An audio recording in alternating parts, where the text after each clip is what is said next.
Spoštovane gledalke, cenjeni gledalci, lepo pozdravljeni v oddaji V Mariboru si. Tokrat jo bomo namenili starostnikom, ki jih je vedno več v Sloveniji, in pa tudi odraslim osebam s posebnimi potrebami. V studiu pa imamo goste, magistra Marka Slaviča, direktorja Doma Danice Vogrinec Maribor. Lep pozdrav. Lep pozdrav. Magistra Jasmina Breznik, direktorica VDC Povš Maribor. Lep pozdrav.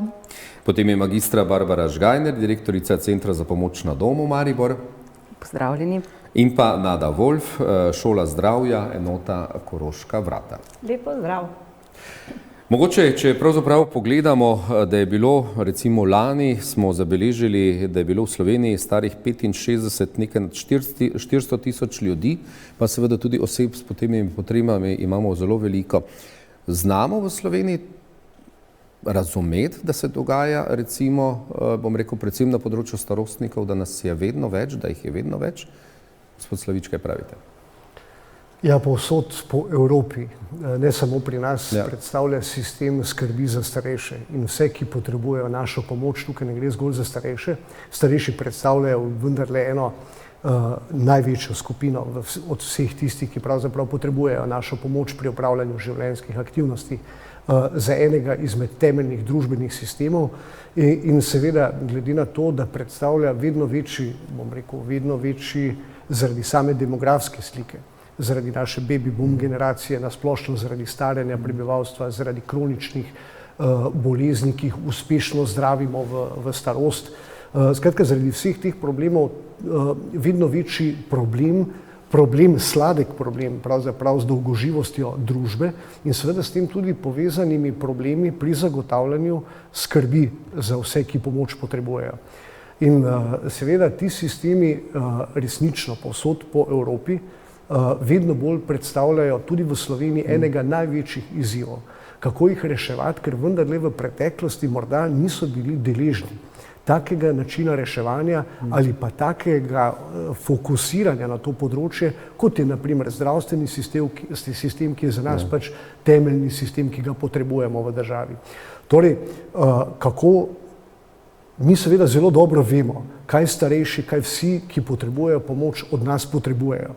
Vsi se zelo dobro zavedamo. Se država zaveda ali kasnimo, bom rekel, s pripravo? Zavedanje seveda je. Seveda je tukaj problem same kontinuitete političnih struktur, ki seveda tudi zaradi političnih volj ne sprejemajo ustreznih zakonodaj, ki bodo prekoslej pa morali zarezati, namreč zakon o dolgotrajni oskrbi je v sprejemanju, sami veste, že ne vem koliko časa, in če ne bi nosil za sabo ne strokovnih, vsebinskih posledic, ki so v tem, da je treba seveda starejšim in vsem, ki potrebujejo pomoč, zagotoviti primerne storitve, raznolike storitve, take, ki so prilagojene njihovim potrebam. Do tega trenutka je to še vse prav.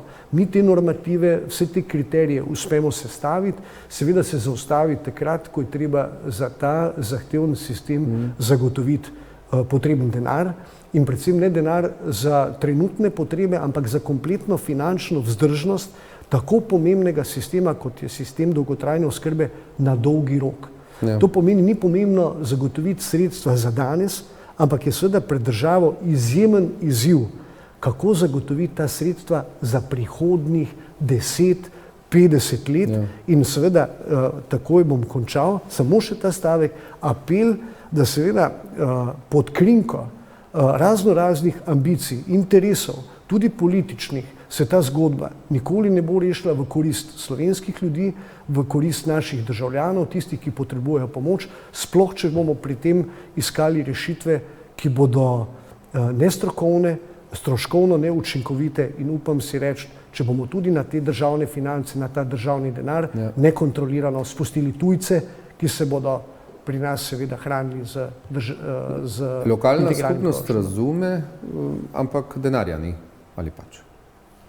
Jaz moram reči, da imam zelo dobre izkušnje z lokalno skupnostjo. Smo v dogovorih, tudi kar se tiče prijav na različne razpise, ampak lokalna skupnost je seveda finančno omejena problem. Zdaj, kolega Slavič je nanizal kar nekaj izhodišč, ki so zelo dobre za razpravo. da se država prepočasi odziva, da predlaga rešitve, ki so parcialne, niso celovite. Jaz se bojim, da je zakon o dolgotrajni oskrbi, jaz mislim, da ga pripravlja več kot 15 let, okrog 15 let, samo izgovor, da se dejansko ne pristopi k nekim bolj celovitim rešitvam.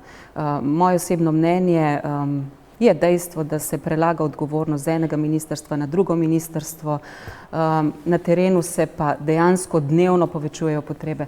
Samo en podatek, ki je, verjamem, da dovolj slikovit, v mestni občini Maribor smo v 2 poletnih mesecih prejeli 75 novih vlog za vključitev v storitev pomoči na domu, kar je po moji oceni resnično alarmanten podatek. Ne samo za župana oziroma mestno ali pa lokalno oblast, ampak za državo. Vi pa pravzaprav, bom rekel, to slišite vsak dan, bom rekel, s tistimi, ki vadite, ne? Šola zdravja. Kar dobro mi je, da sem danes v drugačni vlogi kot ti, ki so tukaj, ki govorijo o težavah. Zakaj mi v šoli zdravja, v tem društvu, skrbimo za to, da bi teh težav bilo zelo malo. Oziroma, tako kot si želimo vsak, ki pride v starostno obdobje, ko pravi, edino to si želim, da ostanem čim manj odvisen od drugih, da ostanem čim bolj aktiven, čim bolj, da znam poskrbeti zase.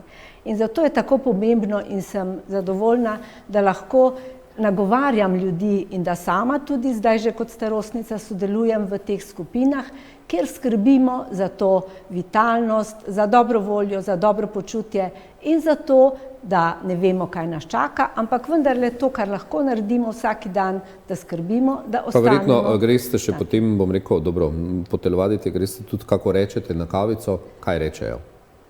Tako, družabništvo, ne? To, da gre, osamljenosti je manj zaradi tega, ker se družimo. Ta šola zdravja, ki je namen prvi in cilj je jutranja vadba, je veliko večplastna in sicer to druženje, to medsebojno spoznavanje, spoštovanje drug drugega, veselje, radost, skratka celostna oskrba, če tako rečemo, ne?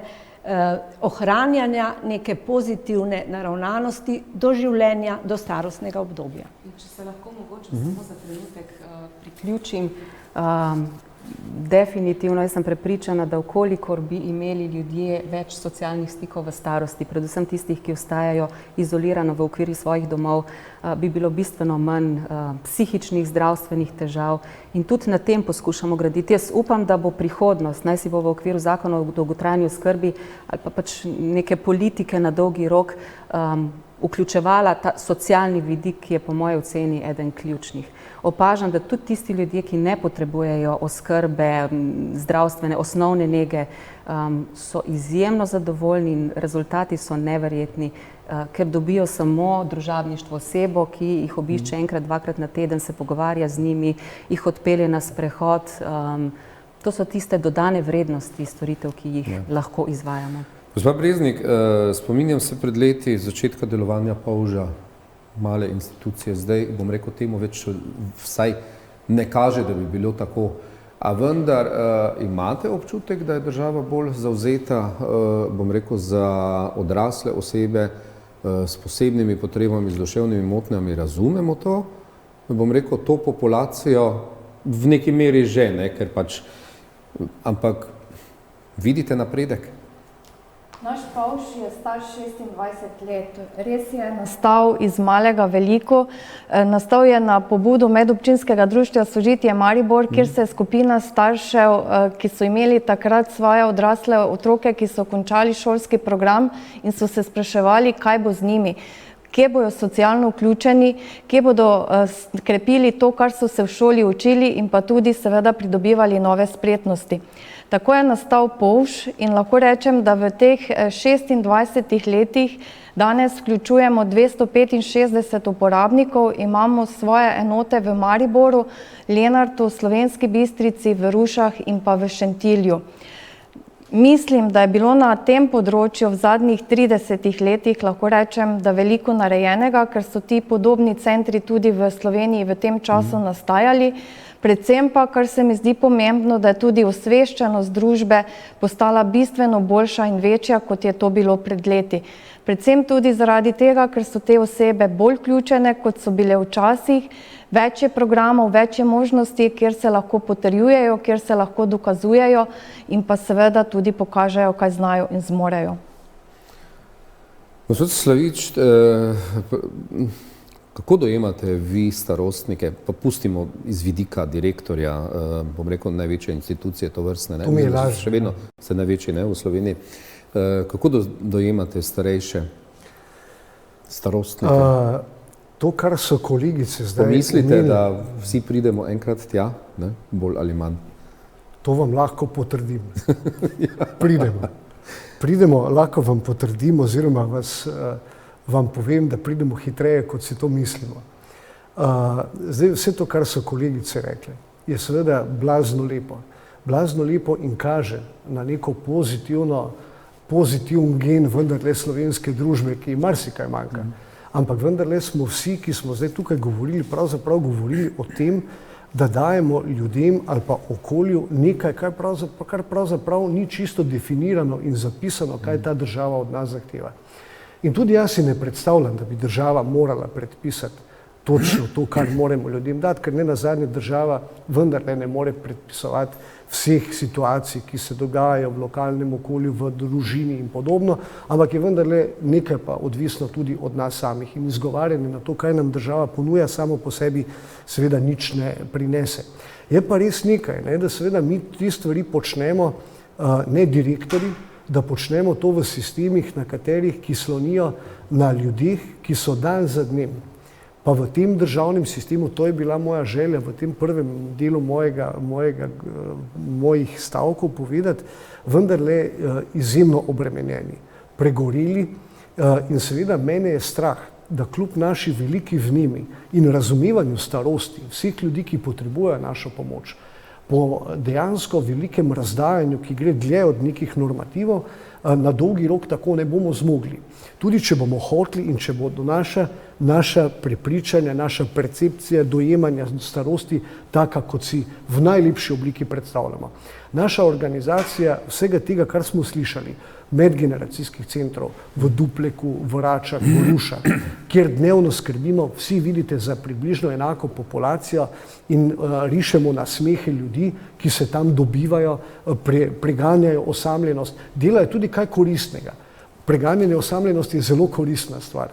Seveda, če ob tem nekdo naredi pa še kaj koristnega, če se čuti produktivnega, če lahko naredi še kaj, kar se ne nazadnje da morda celo Bog ne daj unovčiti in iz tega v bistvu zgraditi nekaj pametnega, torej nekaj implementirati, je pa to toliko bolje.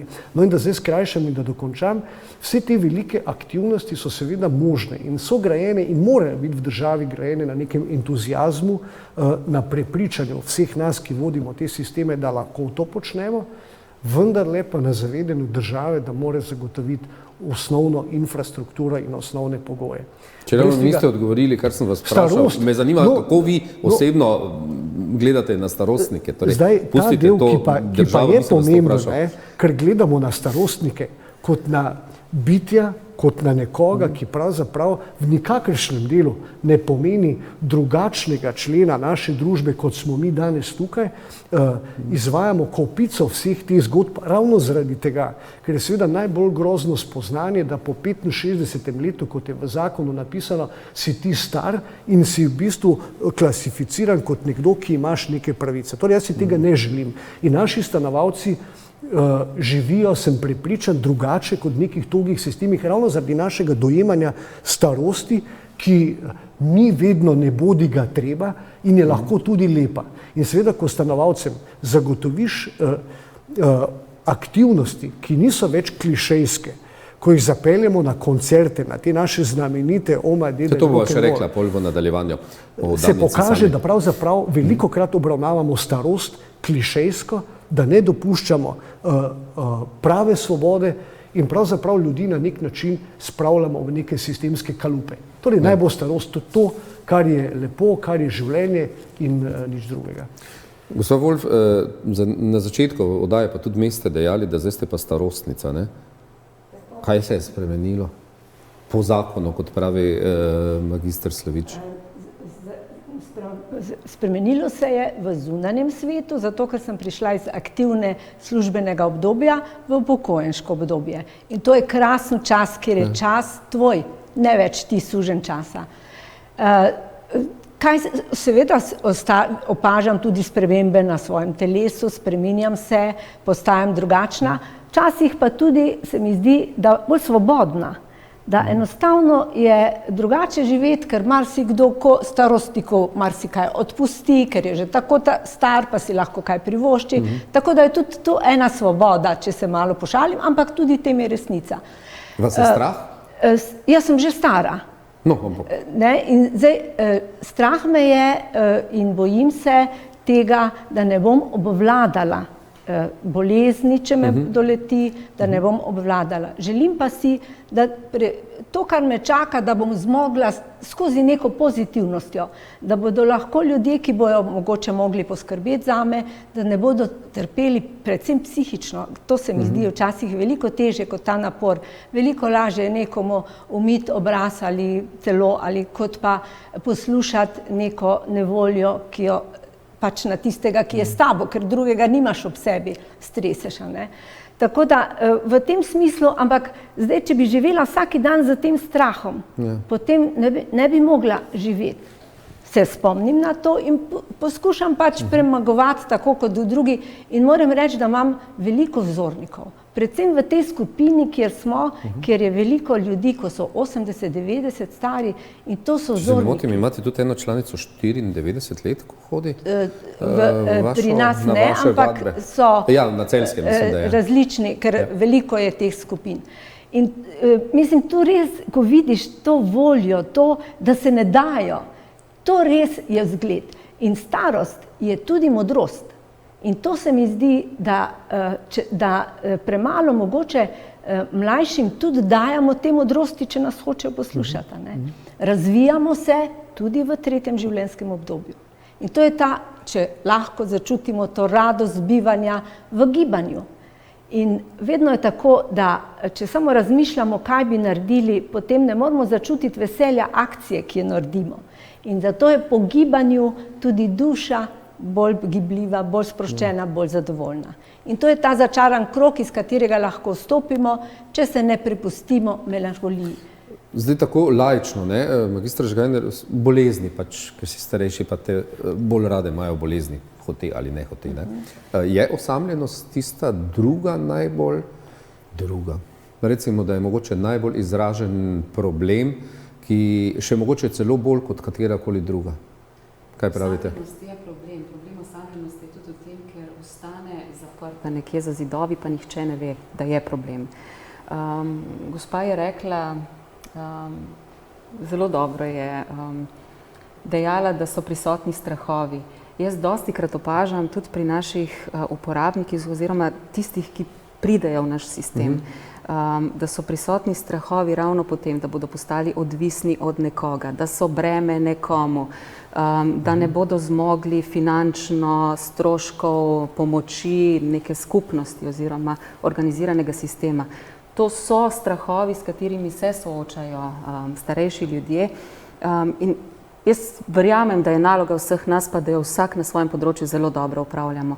Informiranost, čim več informacij, povezovati ljudi. Vloga naših oseb na terenu je ravno ta, da grejo od vrat do vrat, da poslušajo, da sodelujemo, ampak res moj pristop je, jaz poskušam vključiti različne inštitucije, se povezujemo, zato ker vsak pokriva neko svoje področje in so informacije zaprte znotraj nekega sistema. Če pride do pretoka informacij, potem lahko dosežemo tudi osebe, ki so nekako zaprte v svojih domovih. In jaz verjamem, da mi tisti, pa naj bomo še taki entuzijasti, ampak smo sposobni, da prodiramo počasi do ljudi, tistih, ki ostajajo nekje zunaj. Mogoče samo en minimalen dodatek. Osamljenost seveda zelo povezana z nastankom nekih depresivnih motenj in podobno. Seveda tukaj dokazal analitik, koliko in kakšen je vpliv na nacionalno zdravje, zdravje naše družbe, kaj potegne to za sabo v smislu manjših produktivnosti ljudi, tudi nas mlajših. ne samo produktivnosti, tudi v bistvu ne nazadnje stroška, ki je povezan z zdravstvenim sistemom pri zagotavljanju vseh potrebnih zdravil, ki se seveda porabijo za zdravljenje depresij in podobno. Ampak ne nazadnje, največji ob vseh dojemanju te težave, same osamljenosti, pa seveda se je treba zavedati, da pa je seveda zelo lepo, kadar je družba bogata in si lahko privošči to je pa največja bogatost družbe, tudi prostovoljce taki, ki v bistvu ne prihajajo v sistem zato, ker iščejo svojo priložnost na tej zemlji, zato, ker prihajajo delati prostovoljsko delo, zato, da si prislužijo en obrok hrane in prevozne stroške in s tem živijo. Jaz si želim bogate družbe in takih ljudi, ki bodo srečni v sebi, zadovoljevali in pomagali tiste, ki jim je potrebna pomoč v osamljenosti. Se pravi, zato pa je potrebna bogata družba in seveda zelo pametne poteze, ki se na koncu, nažalost, vedno končajo pri najbolj ranljivih skupinah, ki seveda nikoli od države ne bodo mogli dobiti vsega, lahko pa dobijo največ od take družbe, ki je bogata v duši. In jaz se velikokrat spomnim na družbe, ki smo jim rekli, da so emocionalne, čustvene, na naše bivše republike, s katerimi imamo še zdaj v nekih organizacijskih zadevah ogromno stika. Te družbe so ravno zaradi izjemno slabih gospodarskih situacij, zaradi tega, ker je gospodarstvo slabo, ker je ekonomija slaba, pravzaprav postale bolj nesrečne, kot so bile včasih, in tam te sreče, tudi teh emocij, ki grejo v skrb za starejše, za tiste, ki pomoč potrebujejo, ni več.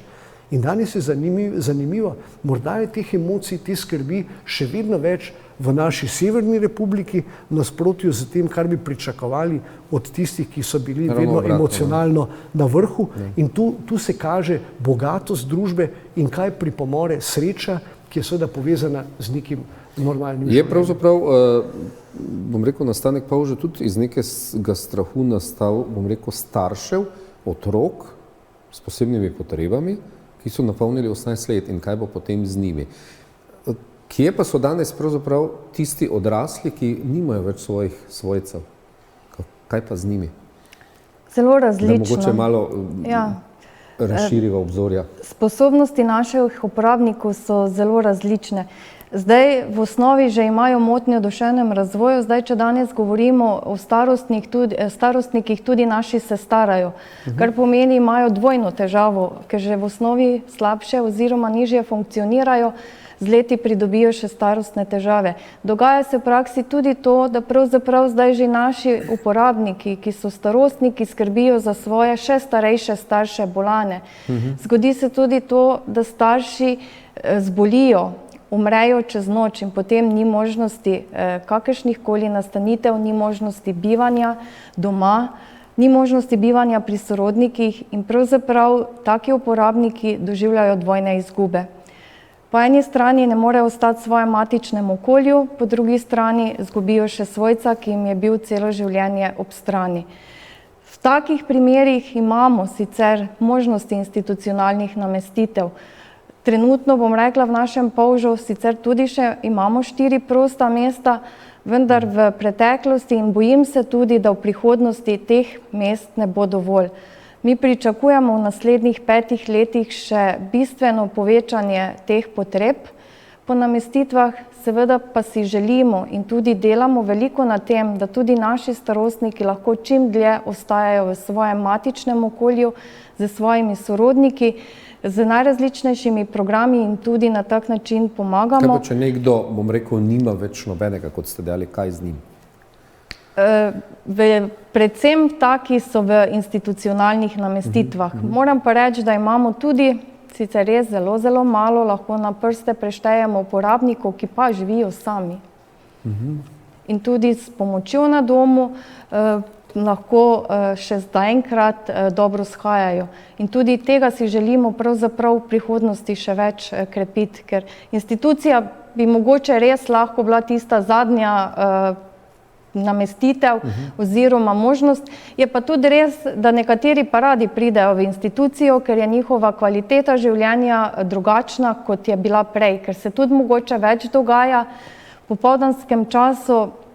Vemo, če so uporabniki starejši, niso samostojni v okolju, če starši ne zmorejo, da jih kam peljajo oziroma jim nudijo neke aktivnosti, potem se tudi težje vključujejo. Zdaj sicer je v veljavi že oziroma se izvaja zakon o osebni asistenci, ki je tudi našim uporabnikom zelo pomagal pri premagovanju socialne vključenosti in jo tudi nekateri koristijo in na tak način se pravzaprav pa tudi razbremenuje matične družine.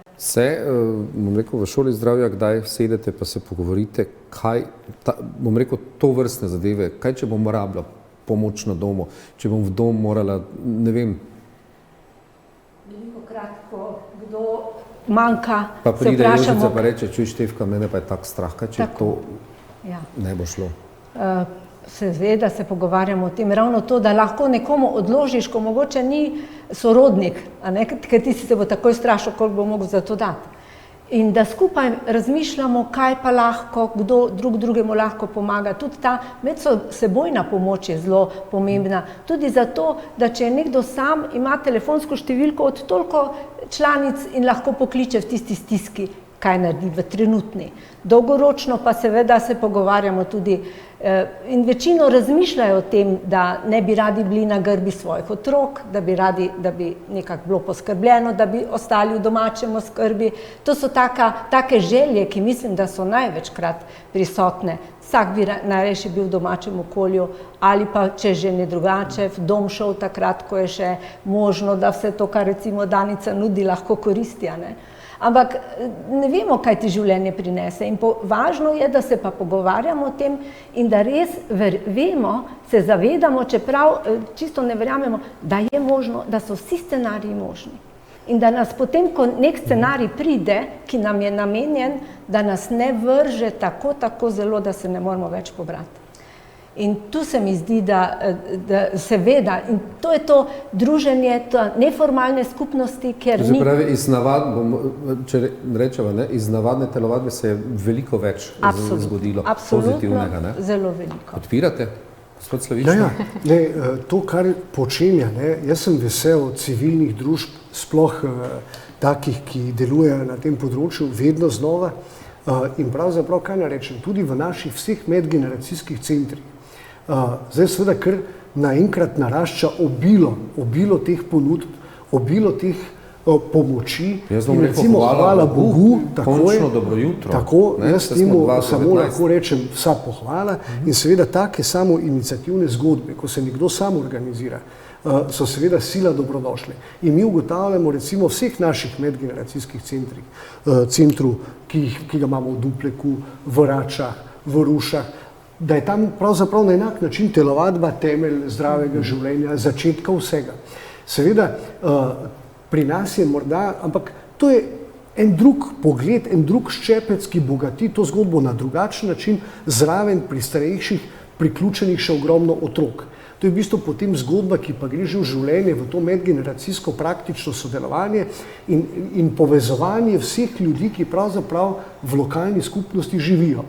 Sej pozabiti na nekoga, v trenutku, ko je 65 plus, pa je bil predtem tvoj sosed, vendarle ne gre in je treba seveda narediti vse, da se to zdravo življenje ohranja in taka telovadba, pa ne samo telovadba, naenkrat se iz te telovadbe v naših centrih rodi en kup aktivnosti, idej, ki so neverjetno zanimive in morda vas tudi kmalu presenetimo še s kakimi zgodbami, ki segajo, bom rekel, v skoraj da neke nepričakovane razsežnosti in kažejo na to, kaj vendarle ta potencial naše družbe, ki v enem trenutku ni več koristen, vendarle še kako je. Magistra Žgajner, podpirate? Mi sodelujemo v okviru projekta VGC Štajerska in imamo dobre izkušnje, moram priznati. Medgeneracijsko sodelovanje predvsem z tega vidika. Želim in tudi naše aktivnosti nekako so usmerjene v tej smeri. Res dajemo poudarek na tej socialni noti, na nekih spremljajočih aktivnostih, dejavnostih, ampak eno drugo zadevo je, na katero sem želela. Gospa pred menoj je omenila strah, varnost. Občutek varnosti je tisti, ki je po moji oceni ključen za otroke, za odrasle, za starejšo populacijo. Če imaš ti občutek varnosti, da boš tudi, ko boš star, ko boš zbolel, imel nek sistem, ki bo poskrbel zate, v okviru katerega boš varen, boš lažje šel skozi te stopnje razvoja v življenju. Zato jaz mislim, da je pomembno, da je sistem organiziran tako, da daje osebi v trenutku, ko potrebuje pomoč, ta občutek varnosti. Jaz mislim, da je to ena izmed temeljnih izhodišč, na kateri moramo graditi. Vzemimo si kratko pavzo čez nekaj minut.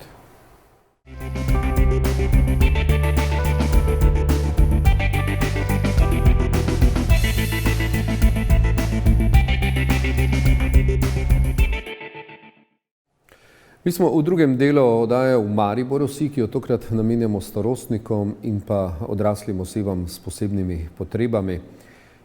Tudi o tem, kaj se bo dogajalo z nami, tisti, ki že gremo v ta leta ali pa smo že skoraj prišli.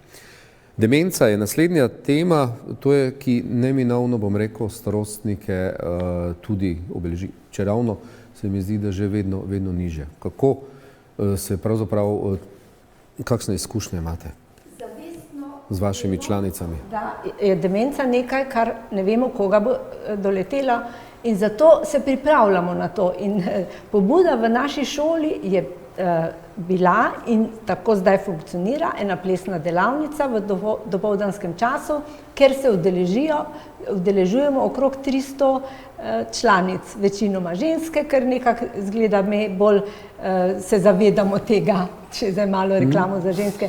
In petje, ples, petje in gibanje so nekaj, kar je najbolj pomembno za upočasnitev ali preprečevanje, preprečiti ne moremo, ampak vendarle za upočasnitev. In velikokrat se pogovarjamo in tudi izmenjamo mnenje, nekatere rešujejo soduko, nekatere križanke in vse to, kar vemo, da izmenjujemo mnenja, kar nam lahko pomaga, da bo ta proces čim počasnejši in da tudi pazimo drug na drugega. Tako da tudi ta preventivna dejavnost, se mi zdi, in to, kar smo prej rekli, to druženje, pogovor o teh stiskah, o teh strahovih, nam daje občutek varnosti, če govorimo o tem. In zato je v tej šoli zdravja tako večplastno to gibanje, katerega namen je. In druženje. Mogoče samo ta stavek. Pred časom sem se pogovarjala z eno doktorico z Avstrije, ne vem, 30 let že dela na tem področju, je dejala, da ravno stres je tisti stres, ko imaš težavo, ko ne govoriš, je nepredelan stres v tebi in ti povzroča na dolgi rok, od bolezni do vsega živega. In je prav dala nek napotek, dajte starejše ljudi, ki imajo stres, ki so v težavah, da govorijo o osamljenosti, o samoti, o problemih, s katerimi se srečujejo, da sami v bistvu predelajo te strahove. Vi imate pravzaprav že oddelek, ne, demence, mislim, da že mnoga leta, ta tretji dom, če se ne motim. Ja. No, bili so časi, pa ne dolgo nazaj, ko je v Mariboru pravzaprav bil dom Danice Vogrinec tisti, ki je skrbel za stanovalce z demenco. In zdaj se vidi, kaj se je zgodilo. V bistvu porast starejših, tudi mlajših. Ja. Kolegice so lepo povedali, da se demenca pretihotapi skozi zadnja vrata, pri moških malo kasneje, zato ker moramo nenehno uriti možgane v ženski družbi, skrbeti za to, da ostanemo živi, malo v hecu, malo zares. Skratka, ja, dom Danice Vogrinec je bil prav znan po tem, da ima v svoji sestavi enoto, v kateri smo skrbeli za stanovalce z demenco. In še zdaj je temu tako, s to razliko, da je seveda ta enota v Mariboru bistveno premala, da so se potem tudi na državnem nivoju začeli dogajati premisleki tudi o bolj integrirani oskrbi. Kaj to pomeni? To pomeni, da je država tudi v sami zakonodaji in sistematiki poskrbela tako, da ima vsak dom možnost oblikovati storitev, zaradi tega, ker je v ozadju ena metodologija, o kateri danes ne bomo, ki vsakemu domu omogoča, da v svoji sestavi splošnega zavoda zagotavlja storitve tudi stanovalcem z demencom. Pred časom to in nedolgo nazaj to ni bilo mogoče in je bilo to povezano z eno drugačno organizacijo. Torej, pojav demence je tako obsežen, da danes vsi domovi, vse institucije v svoji sestavi imajo možnost nuditi in zagotavljati te storitve in seveda mi si vedno želimo spet tega, o čemer zdaj ves čas že govorimo, da bi ta obravnava bila povezana s čim manj tehničnimi rešitvami, s čim manj informacijskimi nadzori, kar je seveda za družbo najceneje in najenostavneje. Ampak vendarle si treba dati in naliti čistega vina, da dementen človek potrebuje sočloveka, da je treba ohraniti njegovo dostojanstvo, da je treba z njim poklepetati, morda na način, ki terja od nas bistveno več časa, kot pogovor, ki ga imamo danes mi, in zato je seveda potrebno narediti spet kaj. Ne bomo jamrali, ampak vendar opozorili to družbo, da če želimo ohraniti dostojanstvo tistih, in tega ne vemo do takrat, ko se nam to ne zgodi. Kako iz izkušenj pravzaprav dojemate pa bližnje, ne? To se pravi, rekel, sinove, hčere, pa ostalo sorodstvo, se znajo soočiti, da je človek dementen in da ne dela stvari nalašč in da ne počenja stvari zato, ker bi jih zlonamerno karkoli, ali se ne znamo, rekel, tisti zdravi, ne? Se ne znamo s tem soočiti, kaj za enkrat me sprašuje 36krat isto stvar, ne? Pa ne ve, kdo sem, pa kaj, ne? Se znamo s tem soočiti? To je izjemno velik problem, resnično izjemno velik problem in prva zadeva, da seveda spoznanje, ko je tvoj starš, tvoj prijatelj, čez noč poškodovan, se mu karkoli zgodi, je to spoznanje, ki seveda zaskeli in zaboli. Ko te tvoj oče v enem dnevu ne pozna več dobro, tvoja mama, in ne ve več, da si bil pred 5 minutami pri njej, pušča to seveda izjemne rane v svojcih, še večje kot pri ljudeh, ki se jih je seveda demenca lotila. In kaj je zdaj seveda problem?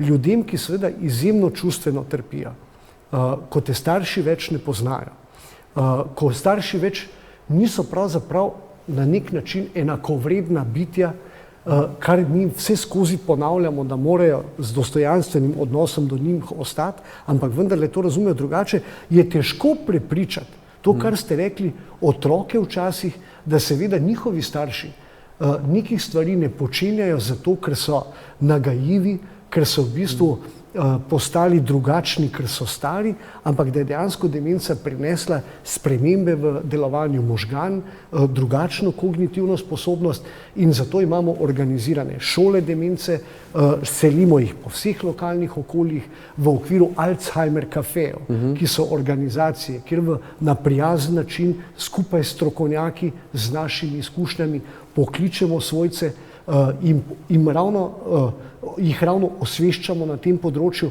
ki na prvi pogled zgleda zelo enostavno, ampak to, kar ste prej omenili, je dejansko problem, kako sprejeti starša, da v bistvu to ni njegova osebnostna motnja, ampak da je v bistvu res to bolezen.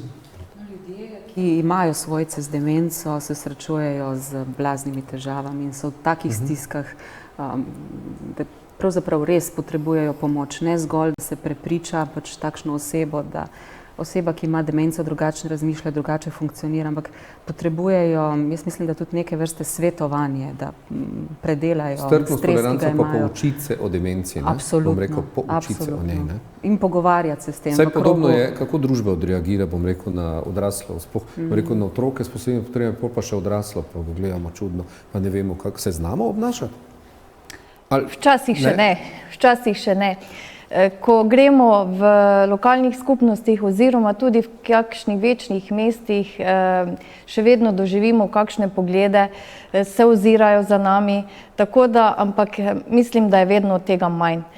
Veliko se že danes naredi tudi v samih šolah, tu so ti šolski programi tudi doprinesli z integracijo, z inkluzijo, tako da tudi skozi šolski sistem učenci doživljajo otroke s posebnimi potrebami in kasneje tudi odrasle. Tako da mislim, da je tu vedno boljše. Tako sem nekako kar zajadrala v preteklost, ko sem se še po službeni dolžnosti tudi srečevala z dementnimi in z svojci. Iz področja zdravstva prihajate? Ste delali? Neprofitna organizacija. In ko govorite, tako se mi zdi, kako pomembna je ta individualnost pri svojcih in pri bolnikih, če vzamemo bolnikov. In da še toliko šol ti lahko da, ja, je pomembno, ampak da kdaj tudi ne zmoreš več. Kljub temu vsemu vedenju, vsemu razumevanju, da si samo človek, da si samo tisti, ki se ti zgrnejo bremena in da rabiš tudi počitek in razumevanje. In svojec in bolnik. In zato se mi zdi pomembno, recimo tudi cilj šole zdravja je v bodoče, da delamo preventivno, da vzgajamo mlade, da že mlade naučimo gibanja, da ne bojo samo potem, ko bojo v penziji se začeli gibati, ampak da bojo že začeli, tako tudi ta odnos do starostnika. In ta se začne v družini. Danes nimamo več teh razširjenih družin, kjer so se prej skrbeli za dedka, babico. Danes moramo na drug način, tudi mlajši smo in mi, dedke in babice, smo tisti, ki moramo jim pokazati ta odnos. In jaz vedno trdim, da kjer je dober odnos, zdrav v družini, tam se vrne dober odnos. Ja, saj kdaj kaj zaškripa, ampak vendarle vse posod in zato moramo videti tisto dobro, kaj je. Za starost je včasih tako, da rečejo, znajo samo godrnjati pa pogledati, kaj ni prav. Poglejmo tudi, kako mi lahko prispevamo svojim zgledom za mlade, da bodo boljši do nas, da bodo drugačni, da bodo naši odnosi drugačni. Je še vedno manjši ali večji prepad med mladimi in starimi? Kaj menite, se ta prepad veča?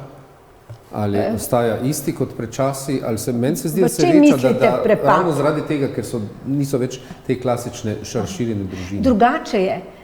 Jaz mislim, da delamo krivico, če govorimo, da zdaj pa je to slabo ali karkoli. Drugače je. In mi moramo drugače učiti se v tem sistemu, ki ga zdaj imamo, živeti. In zato je zdaj, recimo domsko varstvo, kako olajšano je, sama iz izkušenj lahko povem, če gre ostarel starš, ki ga ne moreš več oskrbovati v dom, ker preko si prihajal domov, si mogel za vse poskrbeti in ni bilo časa za odnos. Ko pa je v domu bila mama, smo pa lahko imeli odnos. In tukaj, da vidimo te prednosti sprememb, ki jih težko naredimo, ampak da vidimo, kako se da, kako se iz tega, kar imamo, lahko potegnemo nekaj dobrega. Ne samo jamrati za tistim, kar smo izgubili, ampak ta je nova priložnost, poglejmo, kaj v tej novi priložnosti naredimo. Kaj menite, je večji prepad tudi pri teh ali ne? Ne bi mogla reči, da je večji. Način življenja je mogoče tudi danes malo drugačen. Vsi živimo v enem drugem tempu, tudi starši, sorojenci so danes zaposleni. Včasih mogoče so bili doma in tako kot je gospa rekla, so živeli tudi v razširjenih družinah, danes je pač naš stil življenja drugačen, tudi pri nas je tako. Jaz lahko rečem, da mi še vedno opažamo, da tudi sorojenci zelo dobro poskrbijo za svoje brate, sestre, tudi ne zaradi obljub, ki so jih dali svojim staršem, predvsem zaradi čuta, ki jih imajo do svojega najbližjega. In to se mi zdi izjemno. In mislim, da ta čut negujejo tako, kot so ga včasih, mogoče tudi danes in še bolj kot včasih. In tudi to prenašajo na svoje otroke in tudi mi lahko opažamo v naših druženjih tudi ta medgeneracijska druženja in skrb tudi za tete, strice, ki je izjemna. No, jaz bom izhajal čisto iz prakse. aplavz in sprejetost in navdušenje, pravzaprav, ko mladina, mariborska mladina, v vrhuncu naših koncertov Oma, deda in rock and roll z najbolj huronskim aplavzom, ki je vedno višek naših koncertov, nagradi, ne nazadnje drugačnost, sposobnost, nagrajujejo življenje teh starejših, ki se jim seveda zdi atraktivno. Ampak to je atraktivno, da seveda babica in dedi v svojih letih vendarle zmore nekaj, kar morda niti ni bilo za pričakovati. Torej, to je en tak nagajiv način ali pa en prijazen način, kako smo skušali spet približati ta dva pola, ki sta se pa, bodimo iskreni, ne zaradi genetike. Jaz sem prepričan, to, kar je kolegica rekla, bo seveda v nas vendarle ostalo še v naslednjih mnogih generacijah, ampak če samo primerjam popoldan, ki sem ga jaz včasih preživel doma, naša generacija, in primerjam današnje popoldneve, seveda tudi odnos otrok do staršev več ni enak. Ne zaradi tega, da bi bil drugačen z vidika spoštovanja teh relacij, ampak vendarle sami vemo, kaj so naredile možnosti komuniciranja preko vseh elektronskih aplikacij, kako nas odtujujejo, in seveda o tem govorijo, o tem je milijon razprav, milijon mnenj. Dejstvo pa je, da seveda je to odneslo kar en kup pristnih odnosov, to pa je treba povedati. In to še zdaj vidimo, vprašanje, kaj bomo čez 10 let, če to seveda je bojazno. In takih odnosov več ni med otrokom in starši. Da nas ne bo čas povozil, gremo malo k vašim institucijam. Kaj je novega v Danici? Kaj posebnega, kaj pripravljate? Poznamo, se pravim, še vedno veljate za največji dom, to vrstni. S tem se ne hvalimo. Je to, bom rekel, po eni strani je prednost, ker lahko več stvari ponudite, kot sicer manjši domovi, ali bi mogli, bom rekel, iti v mesto na različne lokacije ali kako? Tako res iskreno, ne subjektivno, ker pač vsi vejo, da imam rad Danico, da imam rad pa tudi Maribor, in seveda iz tega vidika moram biti pošten. Dobra storitev, dobra organizacija, kvaliteta, ne nege, nove paradigme, ki smo jih pisali na nekih evropskih forumih, ne govorijo več o kvaliteti nege, ampak o kvaliteti življenja. To je ena filozofija, ki se jo da lepo izreči in jo papir prenese. Kaj pa to pomeni? To pa pomeni predvsem to, da smo mi, ki odgovarjamo zase, sposobni prevzeti za to, da bodo stvari tekle drugače, bolj približane ljudem, na en bolj prijazen način, ogromno tveganja. Zato, ker vsaka aktivnost, vsaka zgodba, ki jo izpeljemo, prinaša za sabo veliko tveganja. In seveda, kadar smo to sposobni, tisti, ki vodimo te sisteme, izpeljati, potem je Danica danes taka, kot je, ne zaradi mene, zaradi dobrega tima, odličnega tima, ki vse skozi dela, in seveda zato sem prej opozoril, da imam jaz danes tu priložnost povedati, da bomo tako dobri z prebijanjem vseh stigmatizacij o starejših, o tem, da prihajajo na dvorišče pred našo hišo na reperske koncerte, najbolj top reperi Slovenije, da prihajajo najbolj znameniti rokovski bendi, ki odhajajo nenormalno vzhičeni in si vsi hočejo rezervirati posteljo v našem domu. Ampak to ni pomembno. Pomembno je to, da seveda ta zgodba, kakorkoli obrnemo, sloni na pripravljenosti ljudi, na pripravljenosti kadrov, da zagotavljajo tem ljudem to kvaliteto.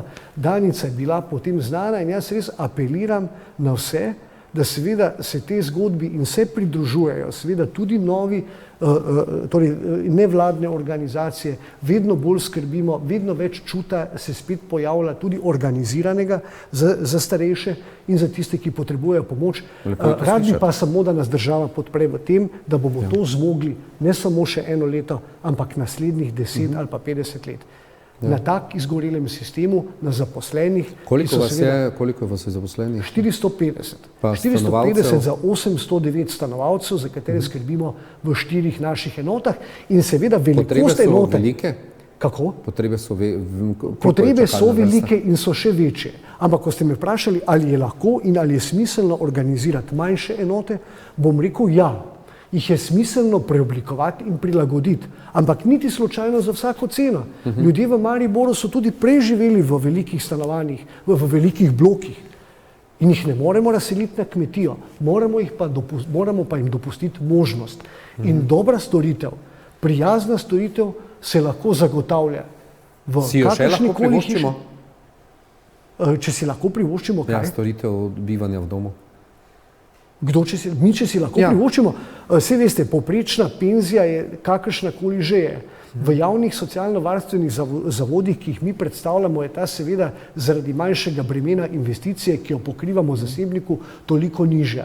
In cena v našem domu se giblje od 600 evrov naprej, kar je seveda bistveno manj, kot je cena v kakem domu, ki mora pokriti tudi strošek kapitala. Dobro, Vedice Pavš, vem, da ste pravzaprav letos ali lani ste bivanjske enote si v misli, kar bom rekel še pred 20 leti, sploh o tem Bog ne da bi govorili, zdaj pa imate že, ne da?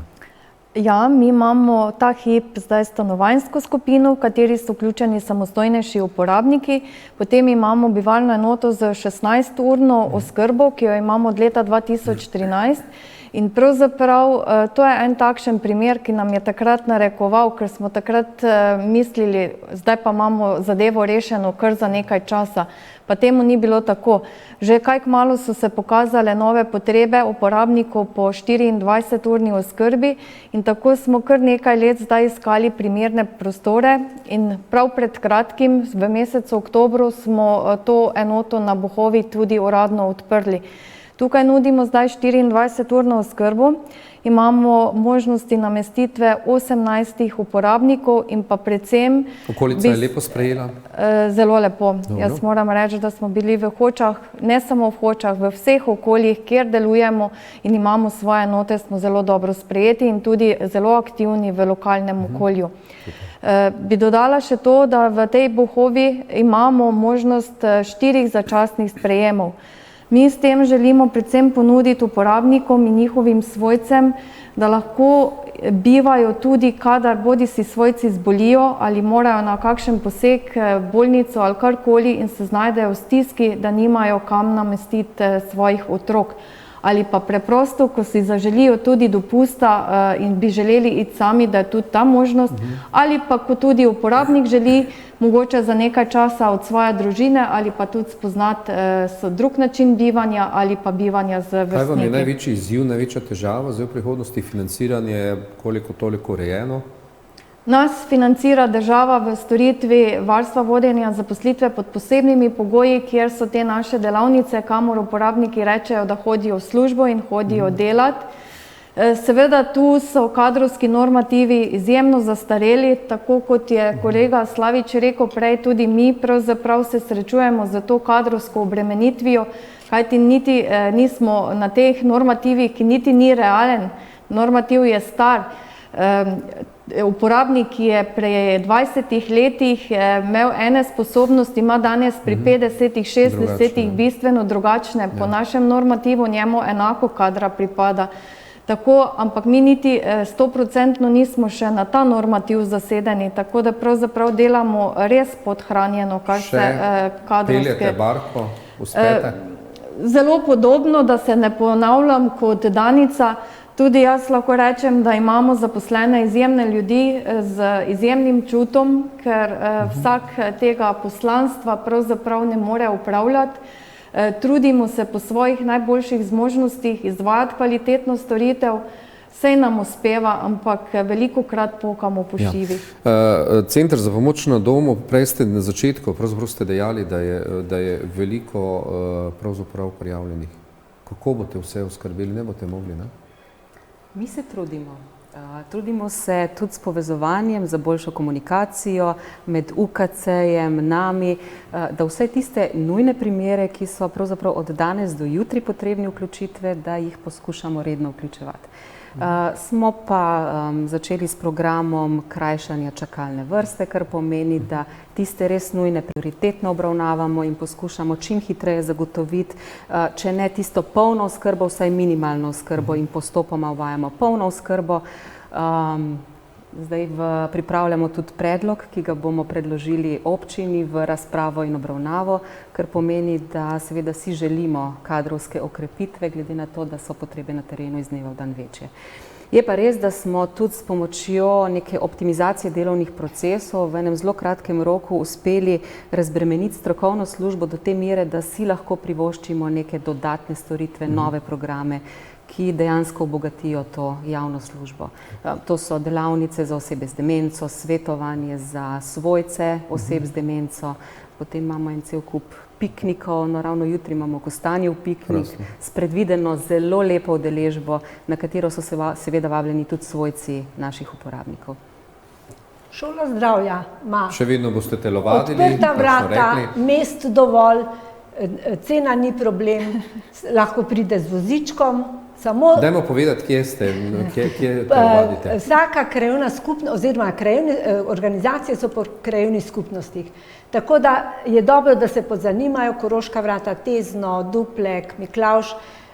V krajevni skupnosti skratka se organizirajo, tam zjutraj telovadijo, vsak lahko poišče, kje mu je najbližje, pride ob 8, pol 8 na mesto, kjer telovadimo. Recimo jaz prihajam iz Koroških vrat, kjer smo dobili mesto pri Braniku. Dobrodošli so vsi, prečudoviti ambient imamo, naravo, krasna drevesa, sonce. Najbolj mi je bil všeč stavek, ko sem pravzaprav bral o vas, da tudi če nekdo pride mimo, se lahko pridruži. Absolutno. Ga ne boste nagnali. Vabljeni. Mi tudi pozdravimo, otroke naučimo pozdravljati, ki grejo mimo, jih povabimo zraven.